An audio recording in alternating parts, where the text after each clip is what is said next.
Hoje é um dia especial, é o domingo da ressurreição. É comumente reconhecido e celebrado em todos os meios cristãos. Hoje, na verdade, é o dia mais importante do cristianismo, né? Muitas pessoas pensam que é o Natal, mas não é, querido. O Natal também é importante, talvez esteja em segundo lugar, porque é o nascimento do Senhor Jesus, né? A gente comemora, não era bem naquela data de 25 de dezembro, é ali na viradinha entre setembro e outubro que Jesus nasceu, mas nós comemoramos geralmente dia 25 de dezembro. Mas a celebração da Páscoa, querido, é uma festa tanto judaica, que celebra, a palavra Páscoa significa passagem poupadora, onde o povo de Israel foi tirado com mão forte, através das 10 pragas do Egito, foi tirado de forma gloriosa, maravilhosa, da terra do Egito, que simboliza a nossa antiga vida, a vida que nós vivíamos escravizados pelo faraó, que é o diabo, e seus asseclas, os demônios ali, o pecado nos assediando, nos escravizando, mas Deus, através da Páscoa, dessa passagem poupadora, através do Cordeiro de Deus que tira o pecado do mundo, nos arranca do Egito, nos arranca da velha vida, da velha maneira de viver, e nos conduz à terra de Canaã, a terra abençoada que Deus tem para mim e para você. Aqui, hoje, a terra de Canaã é a vida vivida no máximo do seu potencial. E a Canaã celestial é o lar celestial que nos aguarda, querido. É o lugar para onde estamos nessa jornada tremenda do cristianismo, da vida com Deus, da vida abençoada que Deus tem para cada um de nós. Então, hoje nós vamos falar juntos aqui, abra comigo, 1 Coríntios, capítulo 15, versículo 1. Nós vamos começar uma jornada sobre a ressurreição. Nós vamos falar hoje sobre a importância da ressurreição. Os 3 pontos importantes do porquê a ressurreição é tão importante para os grupos cristãos. Por que a ressurreição é tão importante para nós cristãos? Em primeiro lugar, ressurreição. O que é ressurreição? Ressurreição significa ressurgir dentre os mortos. Não nascer novamente, mas a vida voltar em meio àquele que morreu, àquele que se foi, e agora nós ressurgimos juntamente com ele para uma nova vida. Você vai ver que ressurreição é tanto uma realidade espiritual que aconteceu com Jesus, as primícias daqueles que dormiram e ressurgiram, e logo em seguida, um dia, nós também ressuscitaremos com ele em glória, no dia do arrebatamento da igreja. E também ressurreição é um estilo de vida, é a nova vida que Jesus prometeu para nós. Já não vivemos mortos em pecados e delitos, conforme Paulo ensina em Efésios, capítulo 2, mas nós somos ressuscitados em Cristo Jesus, para a nova vida extraordinária, maravilhosa, que Jesus tem prometido para nós. Então vamos lá, 1 Coríntios capítulo 15, é um capítulo inteiro, irmãos, onde Paulo dedica um ensinamento extraordinário, completo, sobre a doutrina da ressurreição. Lembrando que o nosso tema é a importância da ressurreição. Hoje nós vamos ver do primeiro versículo ao versículo 11, do primeiro versículo ao versículo 11, é a perícope, ou seja, o trecho que tem o mesmo sentido, uma unidade de sentido. Nós vamos ver juntos aqui esse trecho da palavra de Deus, 1 Coríntios 15, de 1 a 11. Eu vou ler o texto bíblico e depois nós vamos pontuando, ponto por ponto, versículo por versículo, nós vamos ensinando à luz da palavra de Deus. Será que você compreende o que é o domingo da ressurreição? Jesus morreu na sexta-feira, sábado a gente chama de sábado de aleluia, onde ele estava sepultado, ali morto como homem, fisicamente, e no domingo, à luz da palavra de Deus, nós sabemos que ele ressuscitou. Por isso que o domingo é um dia tão importante para os cristãos, é o dia que geralmente nós nos reunimos como comunidade da fé, o domingo da ressurreição. Glória a Deus, nós cantamos isso, agora vamos meditar na palavra de Deus, essa temática tão importante da importância da ressurreição. O texto sagrado diz, 1 Coríntios 15, 1, também vos notifico, irmãos, o evangelho que já vos tenho anunciado, o qual também recebestes e no qual também permaneceis. Olha só, irmão, você tem permanecido nesse evangelho? O evangelho da morte, da vida, da morte e da ressurreição de Jesus de Nazaré? Evangelho no qual também permaneceis. Versículo 2, pelo qual também vós sois salvos se o retiverdes, tal como vou-lo tenho anunciado, se não é que crestes em vão. Por que Paulo diz isso, irmão? Tinha muita gente naquela época, por influências de saduceus, de outras religiões e filosofias da época, que não acreditavam na ressurreição. E se infiltraram nas comunidades cristãs, de alguma maneira, tentando destruir essa doutrina, esse ensinamento bíblico. E Paulo aqui vem de maneira apostólica, com a autoridade de Jesus Cristo, reafirmar o valor e a importância da ressurreição dentro da doutrina cristã. Então tinha gente ali que estava desviado, estava em heresia, gente que estava crendo no evangelho que não era o verdadeiro evangelho, a verdadeira fé. Versículo 3, porque primeiramente vos entreguei o que também recebi, diz Paulo, que Cristo morreu por nossos pecados, segundo as Escrituras, e que foi sepultado e que ressuscitou ao terceiro dia, segundo as Escrituras, e que foi visto por Cefas aqui é Pedro, e depois pelos 12. Depois foi visto uma vez mais por 500 irmãos, dos quais vive ainda a maior parte deles, mas alguns já dormem também. Depois foi visto por Tiago e depois por todos os apóstolos. E por derradeiro, ou seja, por último, por fim, de todos me apareceu também a mim como um fora do tempo. Tem algumas versões, a minha diz um abortivo. Porque eu sou o menor dos apóstolos, diz Paulo, que não sou digno de ser chamado apóstolo, pois persegui a igreja de Deus. Mas pela graça de Deus sou o que sou, e a sua graça para comigo não foi vã. Antes trabalhei muito mais do que todos eles, todavia não eu, mas a graça de Deus que está comigo. Então, ou seja eu, ou sejam eles, assim pregamos e assim haveis crido. Que Deus abençoe essa palavra ao seu coração. Amém? Você recebe aí? Vamos orar pedindo a graça de Deus, a iluminação do Espírito Santo sobre nós através da sua palavra. Feche seus olhinhos, coloque a mão no seu coração. Vamos orar pedindo essa graça, essa unção do Senhor sobre nós. Pai, nós estamos aqui na tua presença gloriosa, juntamente com alguns irmãos aqui nessa live, nesse culto online. Pai, te agradecemos pela vida de cada um desses preciosos que se dispuseram nesse domingo, estarem aqui comigo, Pai, servindo o teu corpo, servindo a tua igreja, servindo o povo do Senhor. Nós te pedimos essa graça, a capacitação do teu Espírito, a tua unção sobre nós. Derrama a tua glória, a tua graça, a tua unção, o teu poder. Manifesta, Pai, as tuas maravilhas no nosso meio, na tua casa, no meio do teu povo. Pai, nos ajuda a entender a tua palavra. Ilumina os olhos do nosso entendimento para que possamos ouvir, ó Deus, o Evangelho de Jesus Cristo.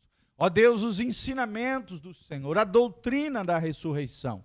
E possamos viver, ó Deus, não apenas aprender sobre a doutrina da ressurreição, mas possamos viver a vida ressurreta de Jesus de Nazaré. A nova vida que o Senhor prometeu para cada um de nós, em nome de Jesus. Amém e amém. Que Deus abençoe, querida, essa linda palavra das Escrituras no nosso coração. Então nós vamos aprender 3 princípios hoje sobre a ressurreição. O primeiro princípio que nós aprendemos, querido, é que a ressurreição é a essência do Evangelho. Você vê isso no versículo 1, 2, 3 e 4.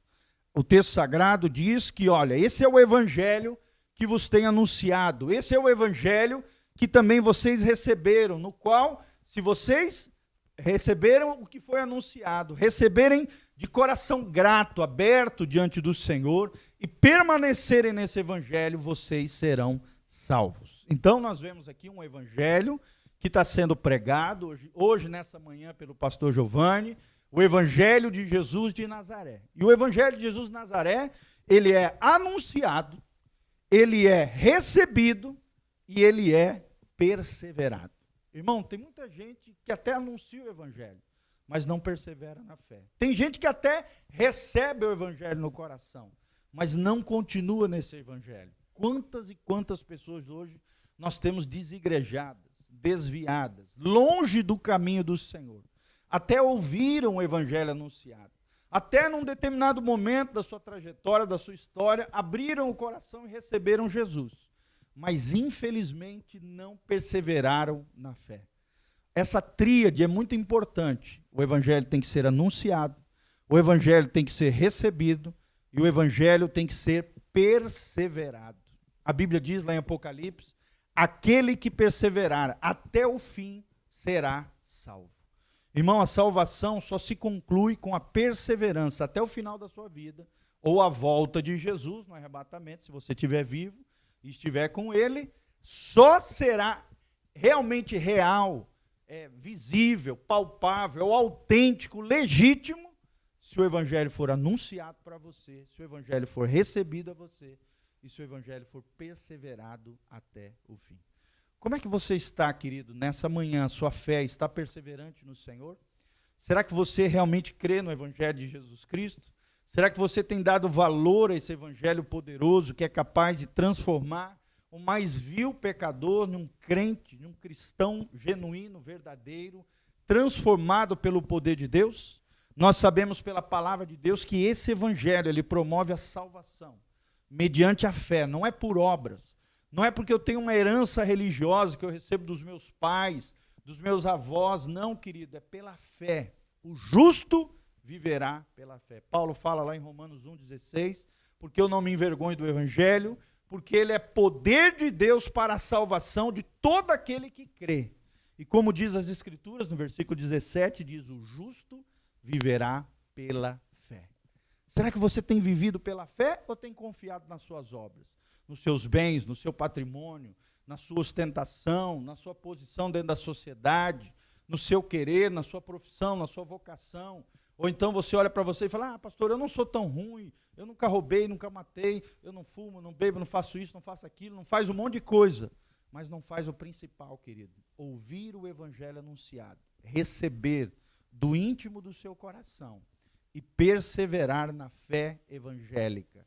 Fé evangélica, não estou falando de religião, estou falando da fé no evangelho de Jesus de Nazaré. Viver pela fé. Não é fazer loucuras em nome de Jesus. Viver pela fé. É viver uma vida confiante diante do Senhor. É aquele que entrega diante do Senhor. É aquele que descansa na obra de Jesus de Nazaré. É aquele que entende que não é pelas suas obras, não é pelos seus méritos, não é por aquilo que você faz, mas por aquilo que Jesus fez na cruz do Calvário por você. O evangelho promove a salvação mediante a fé e a fidelidade ao Senhor. 2 Fs aqui, fé e fidelidade. E quando eu falo de fidelidade, eu estou falando de obediência. É onde muitos tropeçam. Muitos até creem em Deus. Hoje, se você fizer uma enquete no Brasil, 95%, 97% das pessoas dizem, eu acredito em Deus. Até na nossa sociedade de proeminência cristã, o ateísmo é mal visto. Dizer que você não acredita em Deus, você pega mal diante das pessoas. Por isso, a maioria se diz cristão. Diz ter fé. Eu tenho a fé do meu jeito. Eu tenho a fé, eu acredito em Deus.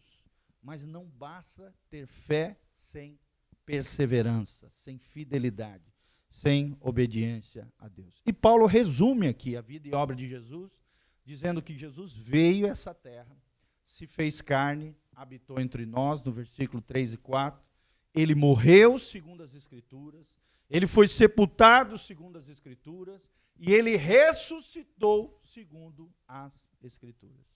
3 elementos essenciais aqui do Evangelho: a morte de Jesus, o sepultamento de Jesus e a ressurreição de Jesus. Irmão, se você não acredita que Jesus morreu, é vã a sua fé. Se você não acredita que Jesus foi sepultado como homem, é vã a sua fé. É fútil, é banal, não é a fé bíblica. Se você não acreditar que Jesus ressuscitou, é vã a vossa fé. Vocês estão perdidos, diz Paulo, mais para frente, nos vossos pecados e nos vossos delitos. Então, não há salvação para aquele que não crê na vida, na obra, na encarnação, na morte, no sepultamento e na ressurreição de Jesus de Nazaré. Na verdade, aqui ele fala dos 3 elementos: morte, sepultamento e ressurreição. Mas nós sabemos, à luz do Evangelho, que também, obviamente, no início de tudo isso, Jesus, o Verbo, era Deus, estava com Deus, ele se fez carne, habitou entre nós, diz, né, João, e vimos a sua glória, a glória como unigênito do Pai. Ele veio a essa terra, viveu, morreu, foi sepultado, ressuscitou, e no final de toda a sua trajetória terrena, ele ascendeu aos céus e hoje está à direita de Deus Pai. Será que você pode dar glória a Deus? Aí na sua casa, na sua família, junto com os seus amados, glorifique ao Senhor, aquele que nasceu, aquele que viveu, aquele que morreu, aquele que foi sepultado, ele ressuscitou, meu irmão, e ascendeu aos céus, e hoje está lá sentado à direita de Deus Pai, intercedendo por nós. É o nosso advogado, é o nosso intercessor, é o único mediador entre Deus e os homens, Cristo Jesus, o nosso Senhor. Então, o primeiro princípio que nós aprendemos é esse: a ressurreição é a essência do Evangelho de Jesus de Nazaré, como se fosse a coluna dorsal. A ressurreição faz parte do axioma, da coluna dorsal do Evangelho de Jesus. Sem ela, não existe Evangelho. Sem ela, não existe salvação. Sem ela, estaríamos perdidos nos nossos pecados e delitos, sem esperança, diz Paulo. Seríamos os mais miseráveis dentre todos os homens, se não acreditássemos na ressurreição de Jesus de Nazaré. É um fato. E aí entra o segundo ponto aqui, muito importante, relatado no texto sagrado, do versículo 5 ao versículo 9. Olha o que diz: ele foi visto por Cefas, depois pelos 12, no versículo 6, depois foi visto uma vez mais por 500 irmãos, as quais vive ainda a maior parte, alguns já dormem também, depois foi visto por Tiago, depois por todos os apóstolos, e por último, por derradeiro, apareceu a mim, né? Paulo aqui falando, mencionando dele mesmo, um que nasceu fora do tempo, um abortivo, porque eu sou o menor dos apóstolos, não sou digno de ser chamado apóstolo, pois que persegui a igreja de Deus. Olha que tremendo, irmão. Então nós vemos aqui no versículo 5, a primeira parte, que a ressurreição foi testemunhada. Então, além da ressurreição ser a essência, a coluna dorsal, axiomática, o axioma do Evangelho, a essência do Evangelho, a ressurreição foi testemunhada por mais de 500 pessoas. Primeiro a Bíblia diz, a ordem, primeiro apareceu as mulheres que foram ver o corpo de Jesus, um anjo apareceu para elas e disse: olha, esse Jesus que vocês estão buscando, ele não está mais aqui, ele vive, ele ressuscitou. Depois, levaram essas mulheres essa notícia aos apóstolos. Cefas aqui, Pedro foi correndo na direção do sepulcro, chegou lá, o corpo também já não estava lá. É o que diz também o versículo 5. Depois, apareceu de forma milagrosa aos 12 apóstolos, no caminho de Emaús, e dentro ali daquele local onde eles estavam ali assustados, com medo dos judeus. A Bíblia Sagrada diz que Jesus apareceu num lugar que estava fechado.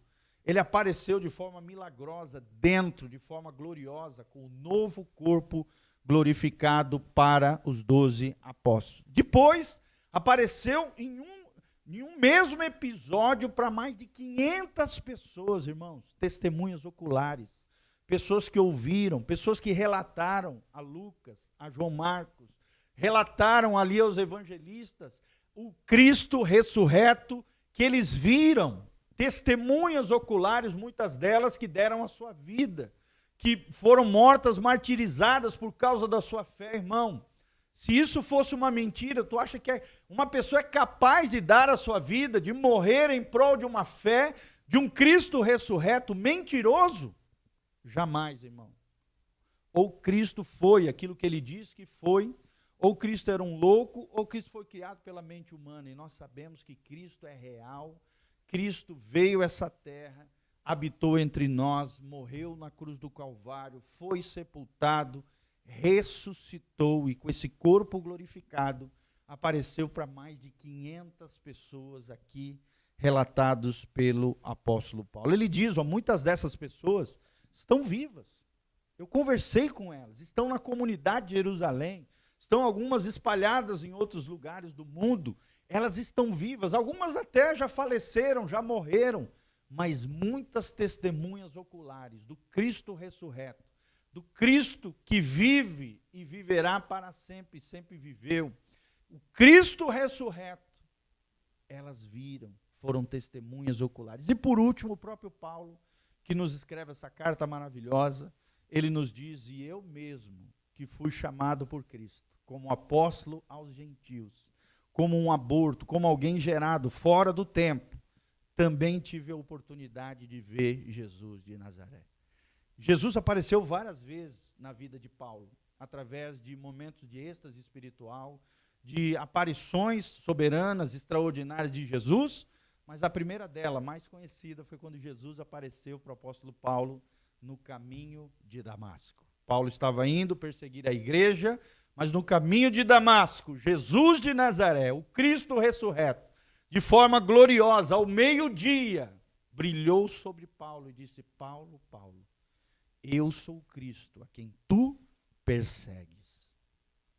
E ali ele caiu do cavalo, e é assim que acontece conosco também. Toda vez que Cristo se revela a nós, que nós recebemos uma revelação de quem é Jesus, do fulgor da sua glória, ao meio-dia, ou seja, quando o sol está mais brilhante, o sol não era páreo para o Cristo ressurreto. E a sua glória brilhou sobre nós. Quando ela brilha sobre nós, nós caímos do cavalo. Tudo isso tem um simbolismo, irmão. Cair do cavalo, cair dessa vida, né, nossa, de orgulho, de prepotência. A gente cai ao chão, a gente se prostra, a gente reconhece a nossa pecaminosidade, o nosso pecado, a nossa falha, o que fizemos em contra de Jesus, em contra de nós mesmos através do pecado, e reconhecemos o Cristo ressurreto como Senhor e Salvador da nossa vida. Paulo ficou 3 dias cego e recebeu, através de um irmãozinho, a imposição de mãos. E ele, de forma profética, foi até aquela casa onde Paulo estava, na cidade de Damasco, com seus ali soldados, com aqueles homens que ali estavam com ele. Depois nós não sabemos mais desse relato, mas Paulo recebe imposição de mãos sobre os seus olhos que estavam cegos, em jejum, em quebrantamento diante de Deus. Por 3 dias, ele impõe aquele simples irmãozinho, assim como eu, assim como você, movido pelo Espírito Santo, cheio da graça de Deus, coloca as mãos sobre os olhos de Paulo, e aquela cegueira cai como escama, e ele volta a ver. E ele libera uma palavra: olha, Paulo, você vai aprender o que é sofrer por causa de mim, por causa do meu evangelho. E nós sabemos depois, pela história de Paulo, que Paulo se torna o maior homem do Novo Testamento, maior até do que os apóstolos, em termos de volume de material que nos deixa, através das suas cartas pastorais, através do seu ministério itinerante ao redor de todo mundo conhecido daquela época. Centenas e centenas de igrejas se estabeleceram através do ministério apostólico do apóstolo Paulo, de Barnabé e de toda aquela equipe tremenda da igreja de Antioquia, uma igreja missionária, uma igreja voltada aos relacionamentos, uma igreja que tinha Cristo como centro, a palavra como fundamento, e se dedicava aos relacionamentos, à conquista das almas, através daqueles que ainda não conheciam Jesus. Eles chegavam de cidade em cidade, primeiro iam nas sinagogas, pregando o evangelho do Cristo ressurreto. Alguns se convertiam, outros endureciam e os perseguiam. Eles saíam nas ruas, pregavam a todos, aos gentios, aos judeus, a todos que queriam, e ali iam conquistando vidas e vidas, e entregando aquelas vidas aos pés de Jesus de Nazaré. O Cristo ressurreto foi testemunhado. A ressurreição de Cristo foi testemunhada pelas mulheres, por Cefas, Pedro, por 12 apóstolos, por cerca de 500 irmãos, que num episódio, diz a Bíblia, viram, provavelmente aqui, a ascensão de Cristo.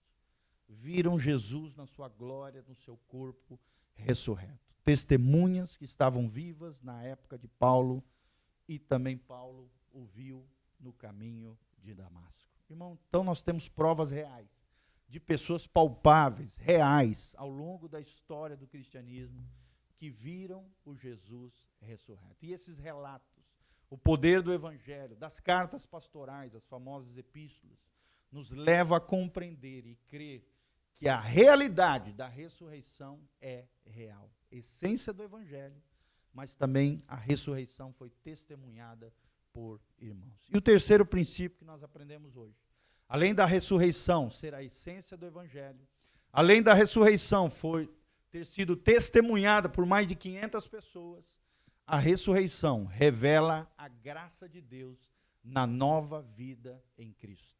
A ressurreição, vou repetir, revela a graça de Deus na nova vida em Cristo. Isso é tremendo, irmãos. Primeiro Paulo aqui parece que joga ele mesmo para baixo no versículo 9, quando ele nos diz, porque eu sou o menor dos apóstolos, não sou digno de ser chamado apóstolo, pois persegui a igreja de Deus. E é um fato, é uma realidade. Na morte de Estevão, o texto sagrado diz, lá em Atos, que as vestes de Estevão foram lançadas aos pés de Paulo, que na época era Saulo. Ou seja, revela aqui que provavelmente a autoridade, a pessoa que mandou aqueles homens apedrejarem ali Estevão, o primeiro mártir da igreja, primeiro mártir do evangelho, irmãos, foi o apóstolo Paulo, provavelmente, foi lançado sobre ele, no sentido, olha, fizemos aqui a nossa missão, matamos Estevão, pega aí as vestes dele. Então nós vemos isso, irmão, perseguidor da igreja. As pessoas tinham medo de Paulo. Paulo que se sentiu o menor dos apóstolos. Paulo que dizia, já não sou digno de ser chamado apóstolo, porque eu persegui a igreja de Deus. Mas aí vem a revelação da graça de Deus na nova vida de Cristo. No versículo 10, olha o que diz o texto sagrado, mas pela graça de Deus, sou o que sou, e a sua graça para comigo não foi vã.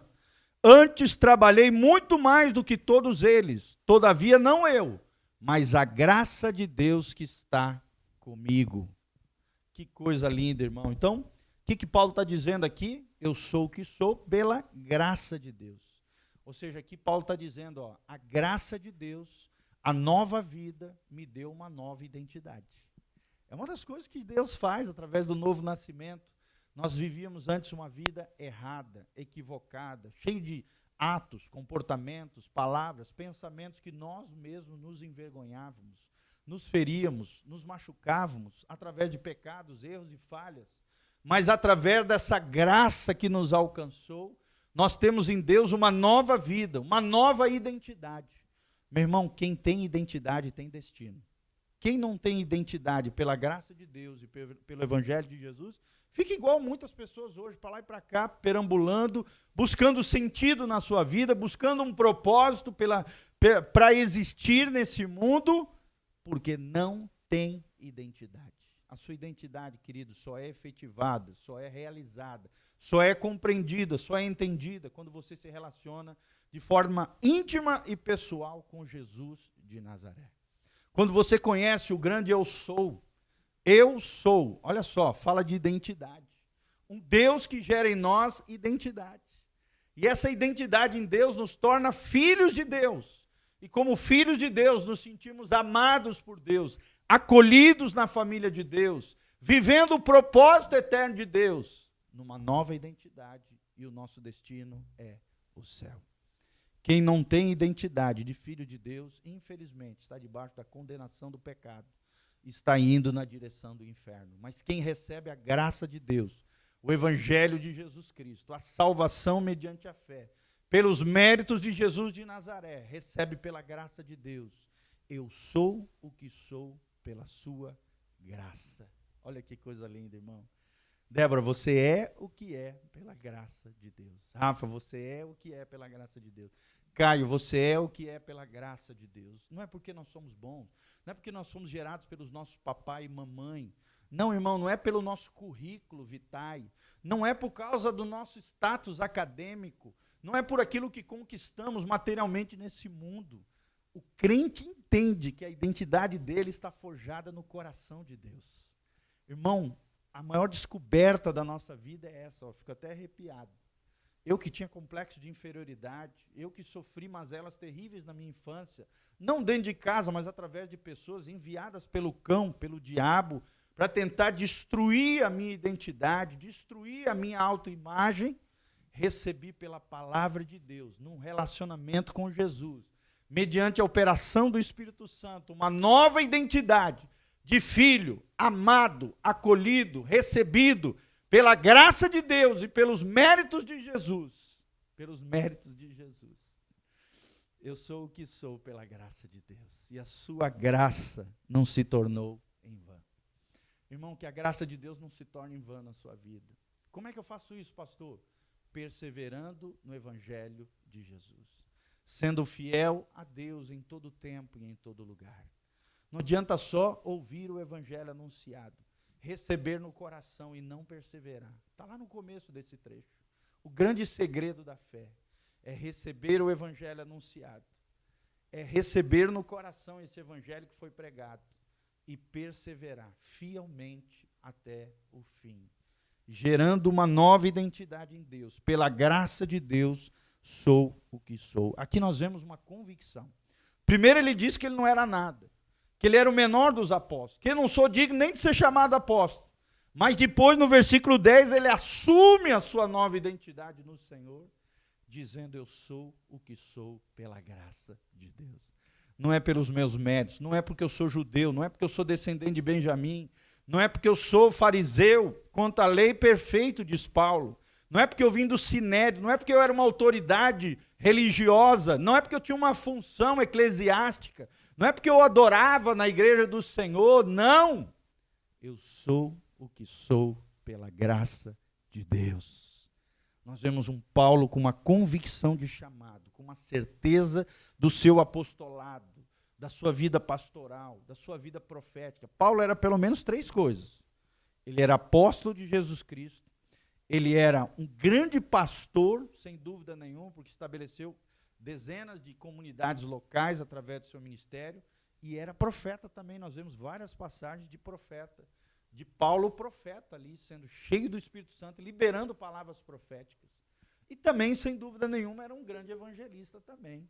E era um grande mestre, que nós temos também aqui. Então, por ser cheio do Espírito Santo, não é que ele tinha os 5 ministérios o tempo todo nele, não, eu não creio nisso, mas por ser cheio do Espírito Santo, o maior dentre o seu chamado ministerial, é óbvio que era apóstolo. Era o que ele mais se identificava nessa nova identidade.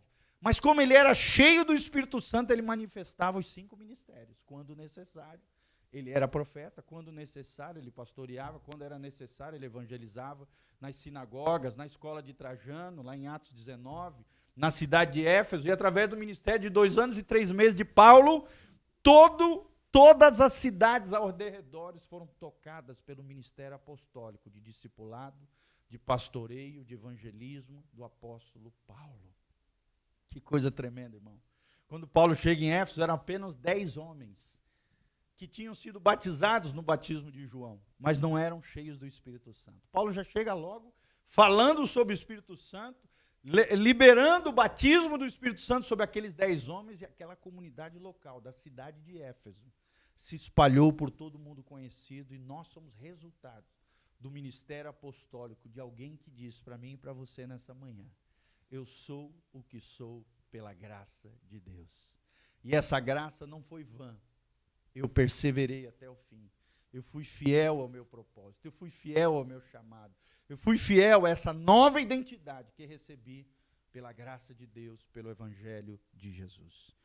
Outra coisa tremenda que nós vemos aqui é um reconhecimento da graça concedida. Ele diz, mas a sua graça para comigo não foi em vão.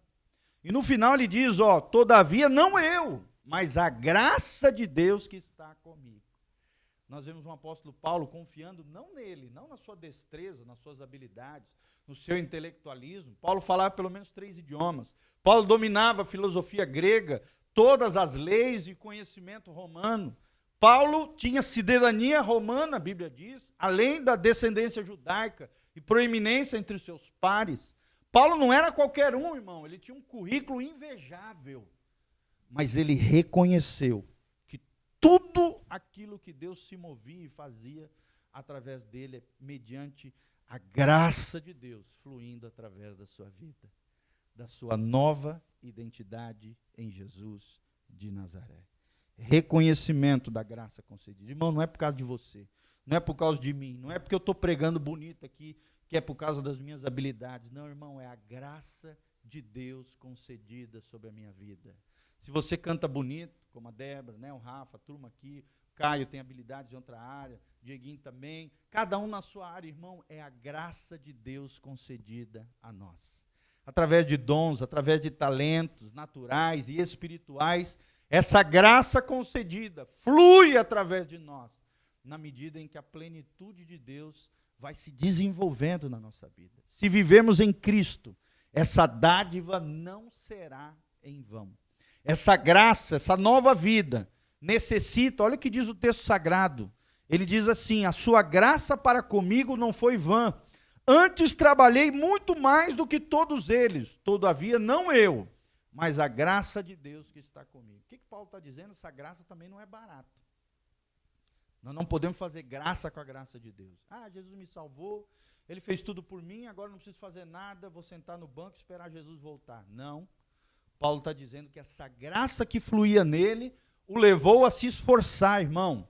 A graça recebida, ela necessita de trabalho por parte dos cristãos, de empenho, de diligência, de perseverança, de fidelidade.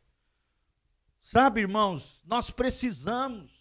Se você quer mais unção na sua vida, a salvação é de graça, é pela graça de Deus. Mas a graça de Deus fluindo, a unção de Deus ampliando na sua vida, é necessário se empenhar, se dedicar, servir as pessoas, servir os irmãos, servir a sua família, se dedicar ao Senhor na oração, no jejum, na leitura da palavra. Irmão, nós precisamos nos dedicar, nos empenhar. Eu me esforcei, diz ele. Eu trabalhei muito mais do que todos eles. Aqui Paulo está mencionando do que os outros irmãos, muitos irmãos que conheceram, que andaram com Jesus, não se esforçaram tanto quanto o apóstolo Paulo. Irmão, aqui nós estamos falando de empenho, de dedicação, de trabalho, de esforço, de perseverança. Será que você é alguém que se empenha na obra do Senhor, se dedica, prega o evangelho, ama as pessoas, usa as suas redes sociais não para ver besteira, não para falar dos outros, não para ficar batendo boca com questões políticas, mas usando para a glória de Deus? Tudo aquilo que fizermos, irmãos, é para a glória de Deus. Se cantamos, é para a glória de Deus. Se pregamos, é para a glória de Deus. Se trabalhamos, é para a glória de Deus. Esse é o propósito e o telos, a finalidade.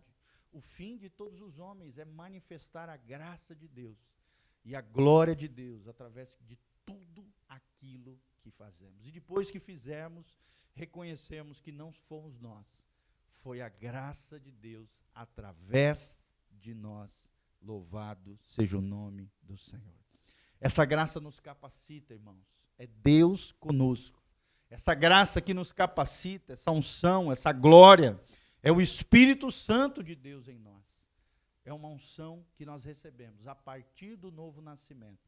Quando nós ouvimos o Evangelho anunciado, quando nós recebemos no nosso coração e quando nós perseveramos na fé em Cristo Jesus, o Cristo ressurreto. Paulo termina no versículo 11 dizendo, essa deve ser a nossa pregação, essa deve ser a nossa crença, essa deve ser a nossa vida. Jesus Cristo ressuscitou. Então, quais são os 3 princípios que nós aprendemos hoje? A ressurreição é a essência do Evangelho de Cristo. A ressurreição, segundo princípio, foi testemunhado por mais de 500 irmãos. A ressurreição revela a graça de Deus na nova vida em Cristo Jesus, o nosso Senhor. A ressurreição revela a graça da nova vida de Jesus a cada um de nós. Espero, de alguma maneira, ter contribuído para o seu crescimento espiritual, para que você entenda a importância da ressurreição dentro da doutrina cristã. A cristologia, a soteriologia, as várias doutrinas cristãs, elas têm dentro delas a doutrina, uma das doutrinas essenciais, que é a doutrina acerca do entendimento de que era necessário, para selar a obra redentora de Jesus, era necessário o Cristo que morreu, o Cristo que foi sepultado, ressuscitar dentre os mortos, para ser as primícias daqueles que dormem, as primícias daqueles que vão ressuscitar em Cristo Jesus, o nosso Senhor, mediante o poder do Espírito Santo. E para ser também o selo, simbolicamente também, e nos ensinar que a ressurreição, um dos entendimentos da ressurreição é isso, é o poder do Espírito Santo operando na nova vida de Cristo Jesus, nosso Senhor. Vou terminar com Romanos 8:11. O texto sagrado diz, Romanos 8:11, olha o que diz a Bíblia Sagrada. E se o Espírito daquele dentre os mortos ressuscitou a Jesus, ele habita em vós, aquele dentre os mortos que ressuscitou a Cristo, ou seja, o Espírito Santo que o ressuscitou, também vivificará os vossos corpos mortais, pelo seu Espírito que em vós habita. Quem é que vai te capacitar a viver essa nova vida, essa nova identidade, essa nova unção, essa nova graça mediante o Evangelho de Jesus? O Espírito Santo que ressuscitou Jesus dentre os mortos. Quem é que vai te dar vitória sobre o pecado, sobre as mazelas das nossas almas, sobre as dificuldades, sobre essa pandemia, sobre essa crise econômica, sobre essa crise humanitária, de saúde, sanitária? Quem é que vai nos capacitar, irmãos? O mesmo Espírito Santo que ressuscitou Jesus dentre os mortos, habita agora no coração, na vida, no interior daqueles que entregaram a sua vida e o seu coração ao Evangelho que foi anunciado, ao Evangelho que foi recebido e ao Evangelho que em Cristo Jesus, pela graça de Deus, será perseverado até o fim. Amém? Que Deus os abençoe. Prepare aí os elementos da sua ceia. Nós vamos ceiar diante do Senhor. Abra comigo, meu irmão, minha irmã. 1 Coríntios, capítulo 11, versículo 23. 11, 23 é o texto sagrado. Agora nós vamos ministrar a ceia do Senhor. E eu quero deixar desde já toda a nossa comunidade local, né?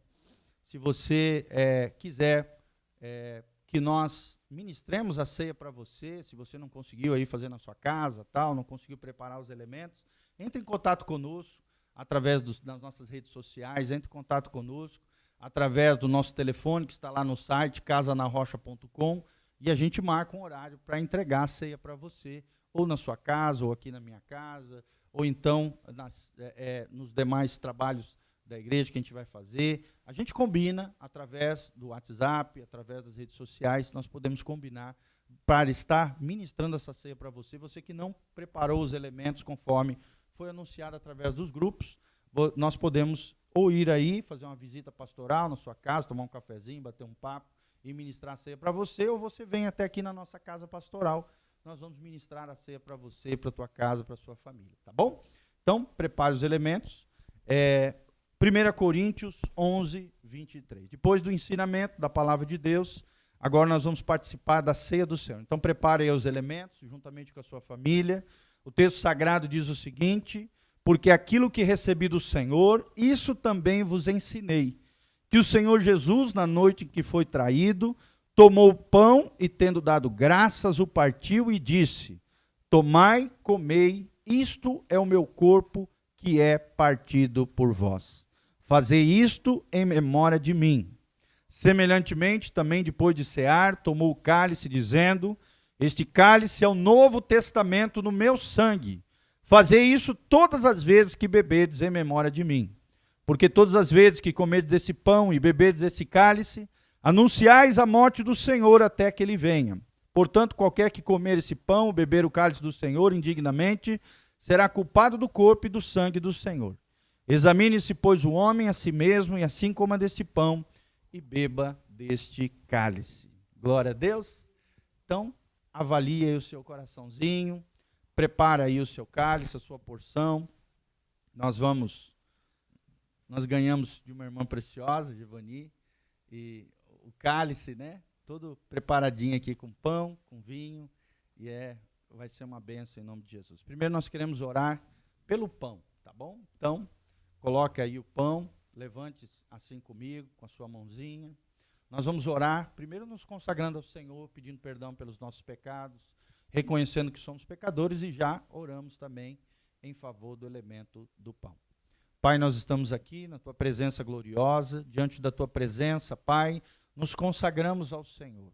Nós, ó Deus, que nascemos de novo, que fomos regenerados pelo poder do Teu Espírito, que estamos seguindo o Teu Evangelho, Pai, reconhecemos que somos pecadores, que durante esse mês, ó Deus, às vezes nós tropeçamos, erramos, falhamos, porque somos pecadores, mas graças a Deus que temos o Espírito Santo, que nos reergue no Senhor, que nos faz confessar pecados, abandonar práticas equivocadas, consertar a nossa vida diante de Deus, pelos méritos de Jesus e por aquilo que Jesus fez na cruz do Calvário. Tomamos posse do pão da vida, Jesus de Nazaré, a realidade de Jesus sobre nós. Nós consagramos o elemento do pão na tua presença, que é um símbolo do corpo de Cristo pendurado na cruz. Sobre ele foi derramado, Senhor, os nossos pecados, as nossas maldições. O castigo que nos traz a paz estava sobre ele. Pelas suas pisaduras nós fomos sarados. Senhor, nós te agradecemos por esse momento glorioso, juntamente com os nossos irmãos nas suas casas, junto das suas famílias, ó Deus, ali. Nós pedimos a tua graça, Pai, capacita, santifica, purifica os elementos que serão utilizados, as porções que serão utilizadas na tua presença. Nós consagramos esse pão e alimentamos o nosso coração, reafirmamos a nossa fé e o nosso coração diante de Jesus de Nazaré.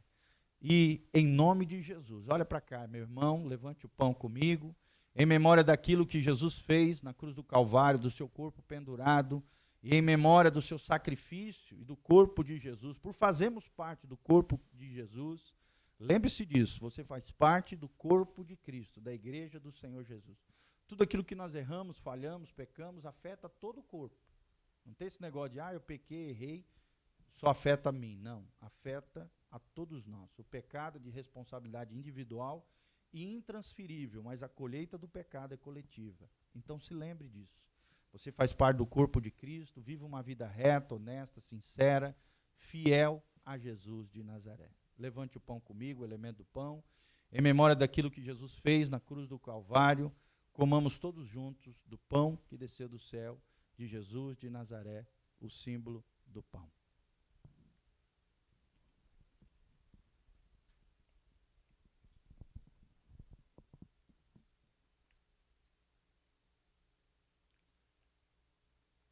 Aleluia, Pai. Louvado seja o teu nome. Reconhecemos que somos pecadores. Reconhecemos a tua graça sobre a nossa vida. Reconhecemos a nova identidade em Jesus de Nazaré. Que nada do Egito nos assedie, que nada do Egito nos derrube, que nada, Deus, da velha vida, da vida pecaminosa nos atraia, desse mundo corrompido, equivocado, Deus, com valores invertidos, ó Deus, em nome de Jesus. Consagramos o nosso coração diante de Jesus de Nazaré, o Senhor e Salvador da nossa alma. Pegue o seu cálice conosco também, erga com a sua mão o cálice, e nós vamos orar consagrando esse cálice diante do Senhor. Pai, no nome de Jesus, nós consagramos o cálice da nova e eterna aliança. Em Cristo Jesus, o nosso Senhor. Pela cruz, nós fomos salvos, libertos, curados, restaurados, regenerados, transformados pelo teu poder, pela tua obra extraordinária na cruz do Calvário, pelo poder da tua ressurreição que opera em nós. Nós reafirmamos, ó Deus, a nossa convicção com o sangue de Jesus. Há poder no sangue de Jesus, poder para a purificação do pecado, por causa dos méritos de Jesus, pela obra de Jesus, na cruz do Calvário. Hoje somos aceitos, reconciliados com Deus, temos paz com Deus. Nós que éramos inimigos de Deus, nos tornamos amigos de Deus, pelos méritos de Jesus, pela obra da cruz, pelo sangue derramado. Fomos purificados, regenerados, redimidos pelo sangue poderoso de Jesus.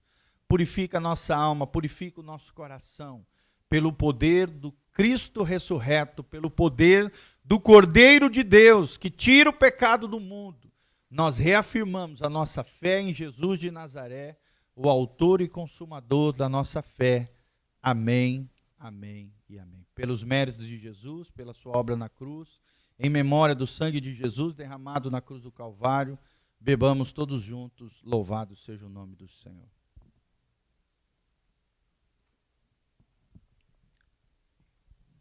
Vamos cantar juntos. Alvo mais que a neve, alvo mais que a neve, se neste sangue lavado mais alvo que a neve serei. Declare comigo.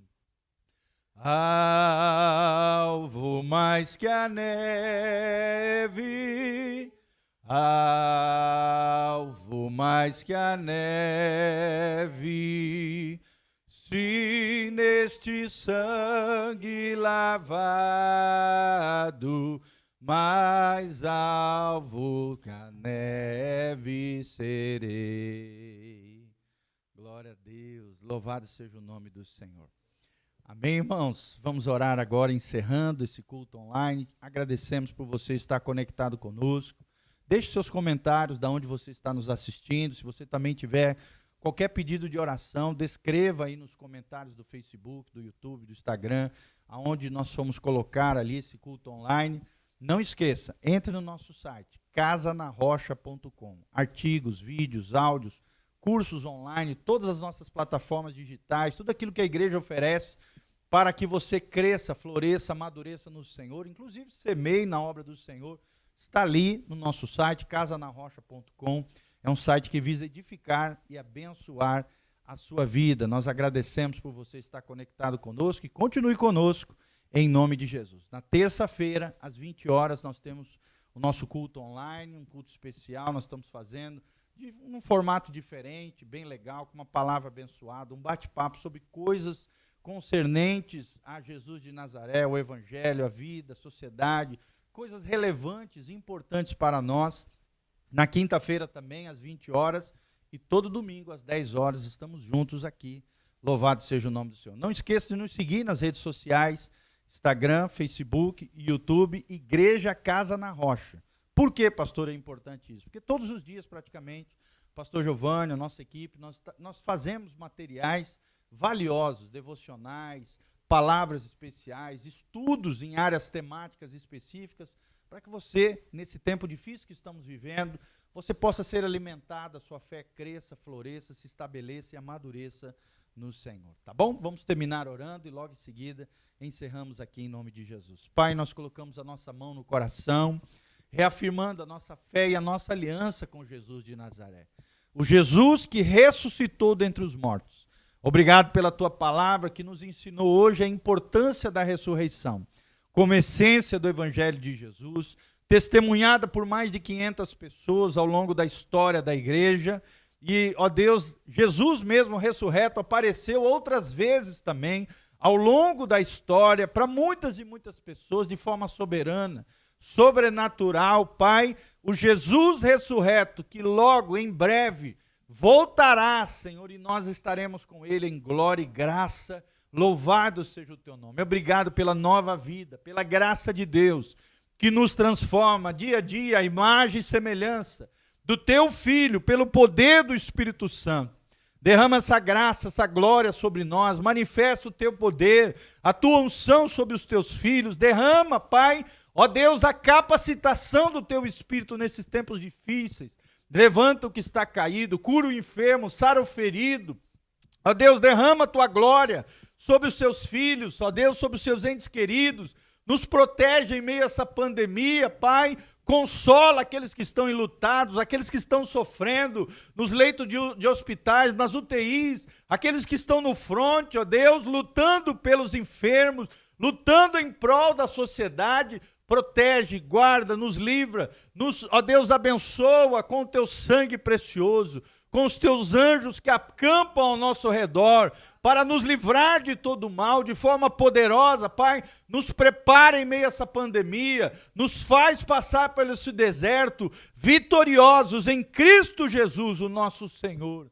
É o que nós te pedimos de todo o coração. Abençoa o Teu povo, Pai, abre as janelas dos céus, derrama chuva de bênção sobre os Teus filhos, sobre a Tua casa, sobre a família de Deus. Pai, toca, Pai, abençoa os dizimistas, ofertantes, abre as janelas dos céus, derrama chuva de bênção sobre eles, que não falte mantimento, provisão, que não falte o pão, ó Deus, de cada dia, que possamos viver uma vida, ó Deus, na abundância do Senhor, na prosperidade de Deus, segundo a luz do Teu rosto que brilha sobre nós, a bênção, a graça e a glória do Senhor.